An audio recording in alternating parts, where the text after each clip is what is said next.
In this video, we will review how to create math entry items.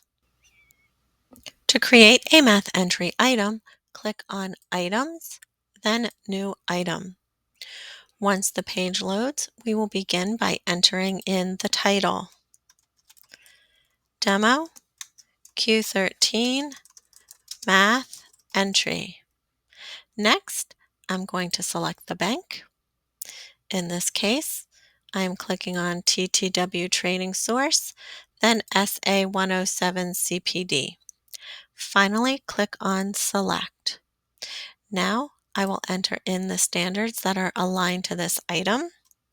In this case, it is CCSS, period, math, period, content, period, HSF, period, LE, period A, period 4. I will click on Add and finally click on Done. Now that we have our properties filled in, we will save the item and notice an item number appears.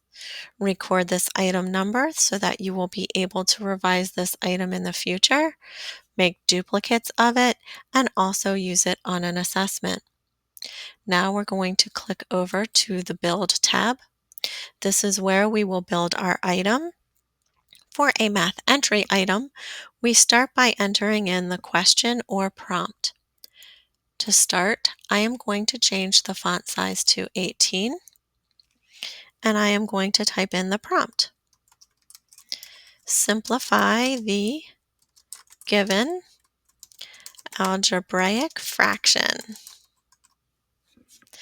I'm going to put the algebraic fraction under the prompt. So I'm going to click on Return Twice or Enter Twice. Now I will click on the Math Editor. Once the Math Editor loads, I will begin by clicking on the fraction.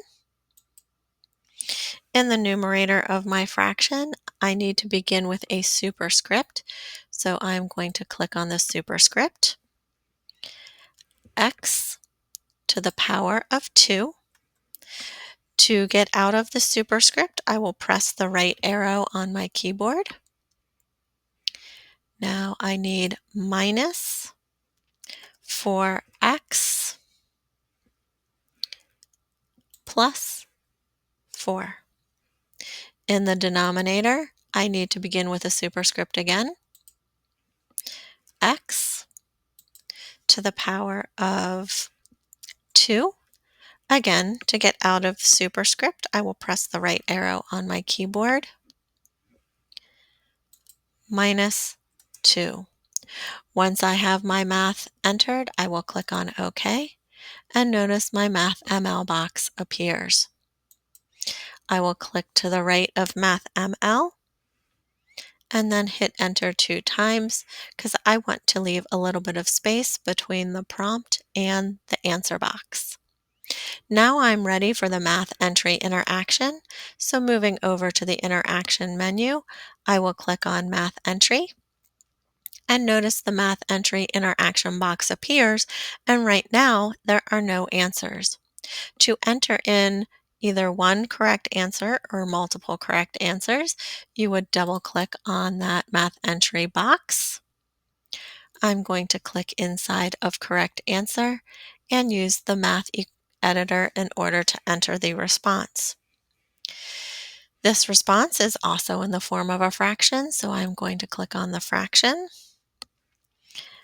X minus 2 is the numerator, and for the denominator, I need x. I'm done entering in the correct choice, so I'm going to click on OK. This is the only answer that I am going to accept as correct, so I'm going to select OK. At this point, we are ready to preview the item and check the scoring. I'm going to click on the preview icon, simplify the given algebraic fraction, and then I see the algebraic fraction. Notice there is now an answer box, and when I click in that answer box, the math editor will automatically open. For my answer, I need the fraction, and I'm going to type in the answer x minus 2 as the numerator and x as the denominator. Notice my score hasn't changed yet because I need to click on OK. Now that I've entered in the correct answer, I can see that this item is scoring correctly. I have 1 point out of a maximum score of 1 point. I'm going to click on OK. I'm going to click on Save. And the final step of the process is to click on Submit. I can see my item has changed to accepted status and is now ready to be used on an assessment. In this video, we have reviewed how to create math entry items.